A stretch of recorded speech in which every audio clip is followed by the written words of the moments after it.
Ja neću da spomenem. Ja kažem ovdje u Vučiju, da sam čim te puštim pogrešim. Neće tima u Šaloku toga da bude ko ostata više. Ona će bude. Pa jedan, ono ne traži. Evo ti imaš tu poču da čitaš. Jeste, jeste. Jeste, to je strašno.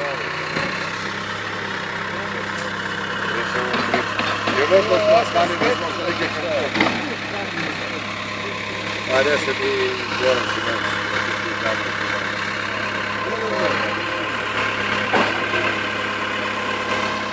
Thank you.